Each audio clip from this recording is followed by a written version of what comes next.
Почитувани гергеличани, драги съграждани, уште една ног недели од новата 2015 година.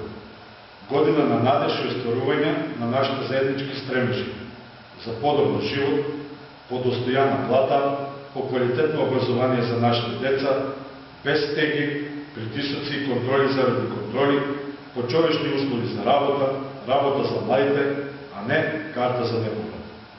Има уште многу желби кои сакаме заедно да си ги исполниме сите ние, за да се чувствуваме достојни граѓани на општеството.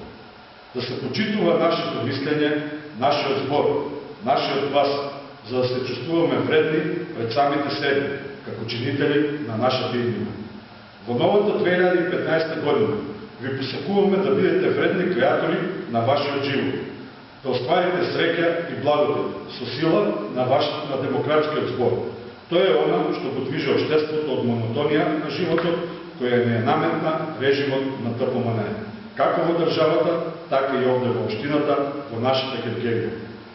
Наместо нови дела за нов напредок, како што ни ветуваа представниците на власта, и годината што измина, видевме дела на неодговорност, со распродажба на државен избор, на градежни неизграден простор за багатела, видовме десеткувана градска депонија и еколошка неодговорност во отпадот, кој нема место каде да се собира, видовме крпење на улици и сокаци и асфалтирање на стотица метри локални патишта, наместо завршница на патната инфраструктура во Гергелија и населените места.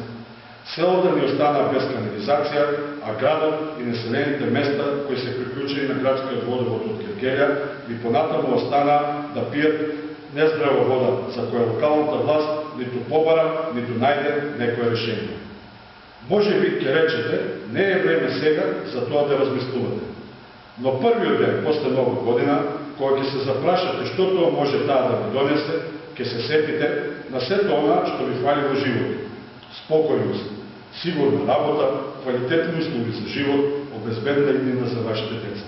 И со право посакувате сето тоа да биде дел од вашиот живот. Како добри домакини, знаете дека секоја работа мора сами да се испланирате и спроведете. Како членови на општествената заедница ви охрабруваме тоа да биде ваша заложба во иднината.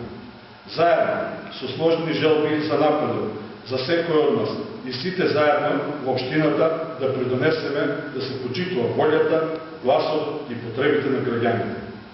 Да одлучуваме за нашиот живот, како да го олесниме напредокот, да стане наше секојдневие и пријатно обкружување. Само слободни луѓе може да бидат двигатели и креатори на напредокот.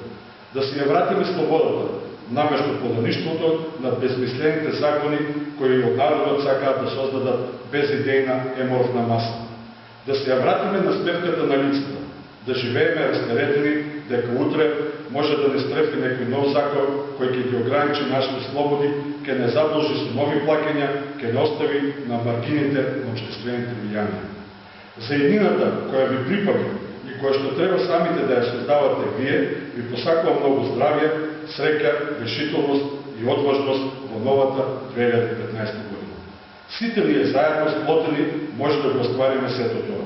Да се ја вратиме слободата и сето убавина на цивилизацијското живење што таа го прикажува. Ве повикувам заедно во новата 2015 година да го оствариме овој копнеж. Ова што денеска го преживува Македонија и Гергелија не е врвот на нашата среќа, не е врв на политичката беда од неодговорноста. Затоа, од име на Општинската организација на СДС на Гергелија, ви посакувам заедно да оствариме општество на слободни граѓани за сите нас. Ви посакувам добро здравје, среќа и успех на сите полеви. Среќна нова 2015 година.